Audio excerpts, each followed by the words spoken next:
जय मसीह की आप सबको। मैं उम्मीद करती हूँ कि आप सब अच्छे होंगे और परमेश्वर के प्रेम में आगे बढ़ रहे होंगे।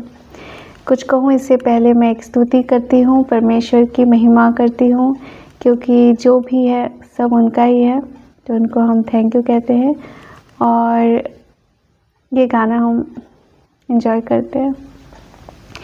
प्रार्थना में जो भी मांगे प्रार्थना को सुन, प्रार्थना में जो भी मांगे प्रार्थना को सुन।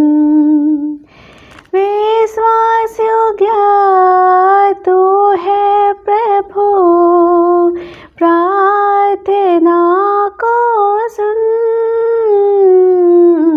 प्रार्थना में जो भी मांगे प्रार्थना को सुन, प्रार्थना में जो भी मांगे प्रार्थना को सुन।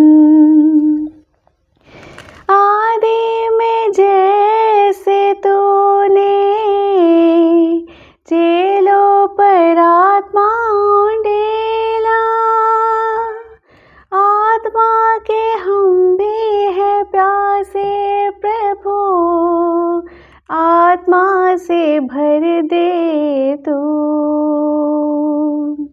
आत्मा के हम भी है प्यासे प्रभु, आत्मा से भर दे तू। प्रार्थना में जो भी मांगे प्रार्थना को सुन, प्रार्थना में जो भी मांगे प्रार्थना को सुन। दाऊद ने जैसे तुझको व्याकुलता से पुकारा, तूने संभाला उसको, हरदम थे उसका सहारा। व्याकुल तो हम भी है प्यारे प्रभु, हमको तू कर दे कबूल। व्याकुल तो हम भी है प्यारे प्रभु, हमको तू कर दे कबूल। प्रार्थना में जो भी मांगे प्रार्थना को सुन, प्रार्थना में जो भी मांगे प्रार्थना को सुन। विश्वास योग्य तू है प्रभु, प्रार्थना को सुन। प्रार्थना में जो भी मांगे प्रार्थना को सुन, प्रार्थना में जो भी मांगे प्रार्थना को सुन।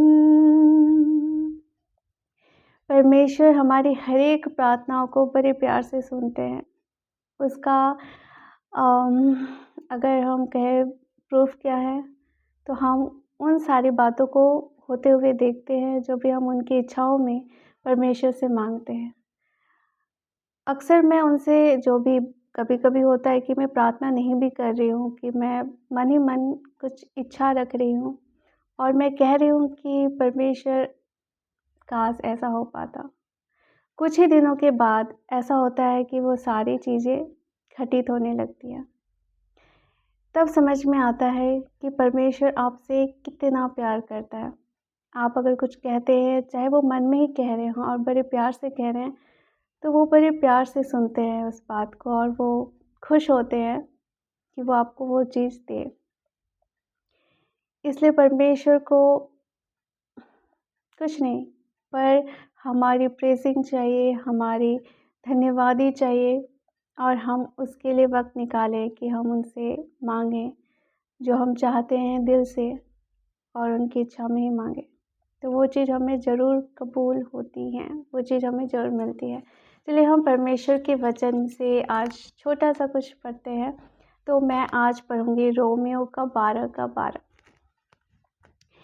आशा में आनंदित रहो, कलेश में धीरज रखो, प्रार्थना में निरंतर लगे रहो। वाक़ई में जब हम प्रार्थना करते हैं किसी चीज़ की, हम उम्मीद रखते हैं, आशा रखते हैं, तो आशा कभी भी ना खोएँ। भले वो चीज़ हमें मिलने में थोड़ा वक़्त लग सकता है, पर हमें आशा कभी भी नहीं खोनी चाहिए। इसलिए नहीं खोनी चाहिए क्योंकि हमें यकीन है इस दुनिया को बनाने वाला खुदा परमेश्वर आज मरा नहीं है, वो ज़िंदा है, और वो ज़िंदा है तो हमारी आशा भी ज़िंदा है। तो वो दे सकता है क्योंकि वो इम्पॉसिबल को पॉसिबल करने वाला खुदा परमेश्वर है। हमें उस पर आशा ज़रूर रखनी चाहिए। मुझे नहीं पता मैं किससे बात कर रही हूँ, अगर आप सुन रहे हैं, आपको लगता है कि ये आपके लिए है, तो आप ज़रूर इस बात को लीजिए कि आशा से आप अपनी उम्मीद ना छोड़ें। आप आशा करते रहिए, आज जिस चीज़ की भी आप आशा रख रहे हैं, विश्वास रखें और आनंदित रहें। प्रभु में आनंदित रहना बहुत अच्छी बात है क्योंकि वही है स्रोत जो हमें हर एक चीज़ हमें दे सकती है हमारे जीवन में। और ऑब्वियसली हमारे जीवन में कलेश है और परेशानियाँ तो आती रहती हैं, पर कभी किसी भी रूप से आ सकती हैं, पर उससे हमें घबराने की ज़रूरत नहीं है। हमें आनंदित रहकर उस चीज़ को जो खदेड़ने की ज़रूरत है क्योंकि हमारा परमेश्वर ज़िंदा है, ये हमें जानने की ज़रूरत है। तो मैं इस छोटी-सी बात के साथ आप अपनी जो वीडियो है वो ख़त्म करती हूँ और मैं उम्मीद रखती हूँ कि आप परमेश्वर को खोजेंगे क्योंकि हमारा जीवन इसीलिए है कि हम उसको खोजें, हर एक बात में उनको खोजें और उसकी महिमा करें। और मैं धन्यवाद देती हूँ उन सब्सक्राइबर का जो मेरे साथ जुड़े रहे अब भी। काफ़ी साल के बाद मैं फिर रिटर्न आई हूँ, मैं आइसोलेटेड थी और इस बीच मेरा परमेश्वर के साथ और ज़्यादा नज़दीकी बढ़ी, उनको जानने को मौका मिला। और ज़िंदगी में बहुत सारी अगर कुछ ऐसी चीज़ें होती हैं जो एक्सपेक्ट नहीं किया होता है, आपको वहाँ से गुज़रना होता है, वो एक आशीष होती है, एक हाई लेवल पहुँचने की, एक जर्नी होती है। उसके लिए मैं परमेश्वर को बहुत-बहुत धन्यवाद देती हूँ कि आज तक जो हम जीवित हैं और आने वाले दिनों में परमेश्वर हमें हर एक वो बात सिखाएँ, अपने ज्ञान में आगे बढ़ाएँ। मैं विश्वास करती हूँ कि जो भी उनको ढूँढते हैं, आप उनको हर एक दिन पाते हैं, ऐसा नहीं आज। हर एक दिन वो नए तरीक़ों से आपसे एनकाउंटर करते हैं और आपको बताते हैं कि वो क्या है और वो आपको क्या दे सकते हैं। कुछ भी ऐसा नहीं है जो वो नहीं दे सकते या आप नहीं माँग सकते। आप हर एक चीज़ उनसे माँग सकते हैं, बशर्ते आपको धीरज भी रखने की ज़रूरत है। धन्यवाद मेरे खुदावंद प्रभु परमेश्वर, मैं आपको धन्यवाद देती हूँ कि आज मैं फिर से आपकी इच्छानुसार यहाँ वीडियो बना रही हूँ। Thank you Lord. आप हर एक बच्चों पर जो आपको ढूँढते हैं, आप उनसे बात करते हैं, उनके दिलों से बात करते हैं। मेरे खुदावंद प्रभु परमेश्वर, मैं आपको धन्यवाद देती हूँ आज के दिन के लिए, आने वाले दिन के लिए। सबको आप ब्लेस करें, अपने प्रेम में आगे बढ़ाएँ। इस छोटी-सी प्रार्थना को यीशु के नाम से माँगते हैं। आमीन। मैं उम्मीद करती हूँ कि आप सब अच्छे होंगे और परमेश्वर के प्यार में आगे दिन भर मतलब दिन प्रतिदिन आप आगे बढ़ रहे होंगे। Thank you so much. God bless you और मुझे भी अपनी दुआ में ज़रूर याद रखिएगा।